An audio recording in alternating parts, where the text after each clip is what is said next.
और साथियों, आपको ये हमेशा याद रखना है कि हिमाचल के पास तो विकास के दो दो इंजन हैं। वो कहते हैं ना, चौपड़ियां रोटियां साहेबी दो दो। इससे कैसे काम होता है ये भी मैं आपको बताता हूं। केंद्र सरकार ने उज्ज्वला योजना चलाई, हिमाचल भाजपा सरकार ने गृहिणी योजना से उसमें हजारों और बहनों को भी जोड़ दिया। केंद्र ने आयुष्मान योजना के तहत 5 लाख तक की फ्री इलाज की सुविधा दी। हिमाचल में भाजपा सरकार ने हिम केयर के तहत इसमें लाखों और साथियों को जोड़ दिया। केंद्र सरकार ने गरीब को पक्के घर देने की योजना शुरू की। 2014 से लेकर 2017 तक कांग्रेस की सरकार थी। याद रखना, ये होते हैं तो क्या होता है, मोदी दिल्ली में बैठ करके कितना ही करना चाहेगा, लेकिन अगर यहां कांग्रेस वाले बैठ गए तो कुछ भी नहीं होने देंगे। मोदी कितना ही कहे कि हिमाचल मेरा घर है, हिमाचल मेरा घर है, मुझे ये करना है, वो करना है, वो करने नहीं देंगे। और ये मैं उदाहरण से बताता हूं आपको। 2014 से लेकर 2017 दिल्ली में आपने मुझे बिठाया और यहां पर कांग्रेस की सरकार थी। हमारा निर्णय था कि हमें लोगों को पक्के घर देना है। जिसके पास पक्के घर नहीं उनको पक्के घर देना है। 2014 से 17 3 साल कांग्रेस की सरकार ने कितने घर बनाए हिमाचल में? पूरे हिमाचल में पैसे भारत सरकार दे रही है, पैसे मोदी सरकार भेज रही है। हिमाचल में सिर्फ 15 घर बनाए। 15।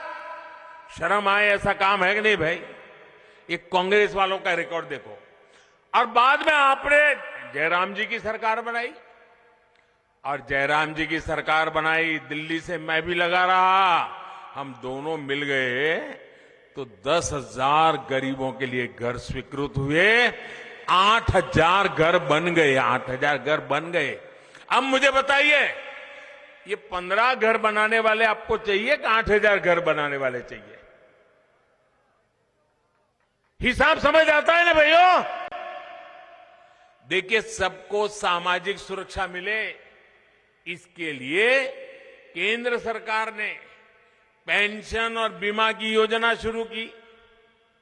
हमने किसानों को, खेत मजदूरों को, छोटे दुकानदारों को 3,000 रुपये की नियमित पेंशन मिलने का रास्ता बनाया। इस भावना को हिमाचल की भाजपा सरकार ने और आगे बढ़ाया। कांग्रेस की सरकार ने पेंशन की उम्र 80 साल कर दी और उसमें भी कमाई की शर्त रखी कि इतनी कमाई होगी, 80 साल हो गए होंगे। भाजपा की हमारे सीनियर सिटीजन के प्रति कितना सम्मान का भाव है। हम भी 80 साल को आगे बढ़ा सकते थे, हमने 80 साल को आगे नहीं बढ़ाया। हमने कहा नहीं, 60 साल के बाद सीनियर सिटीजन की चिंता होनी चाहिए, और हमने 60 साल की उम्र कर दी और कमाई की शर्तों को भी हटा दिया। इससे लाखों हमारे सीनियर सिटीजन्स को, जो कांग्रेस वाली सूची में नहीं थे, उन सबको पेंशन मिलनी शुरू हो गई।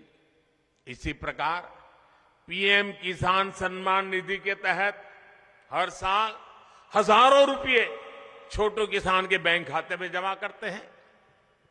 अब हिमाचल भाजपा ने कहा है कि 8 दिसंबर के बाद जब फिर नई सरकार बनेगी तो इसमें 3,000 रुपये हिमाचल सरकार भी और बढ़ा देगी। ये होता है विकास का डबल इंजन। साथियों, कांग्रेस ने अपने राज में कैसे हिमाचल को धोखा दिया है, मैं इसका एक और उदाहरण आपको देना चाहता हूं। जब केंद्र और हिमाचल में कांग्रेस की सरकार थी, वहां भी कांग्रेस, यहां भी कांग्रेस, तो उन्होंने क्या किया? कांग्रेस ने तय किया कि हिमाचल को जो विकास के प्रोजेक्ट मिलते हैं उसमें 100 में से 40 रुपये हिमाचल की जनता को देने ही होंगे। अगर 40 रुपया हिमाचल की जनता नहीं देगी तो दिल्ली 60 रुपये भी नहीं देगी। काम लटकेगा, अटकेगा, भटकेगा। अब हिमाचल जैसा छोटा राज्य हर चीज में 40 रुपया कहां से लाएगा? यहां के हमारे पहाड़ी लोग, भले भोले लोग, ईमानदारी से जीने वाले लोग ये 40 रुपये कहां से लगाएंगे? सरकार की तिजोरी में पैसा आएगा कहां से? नतीजा ये हुआ कि हिमाचल में विकास की सारी योजनाएं ठप हो गई।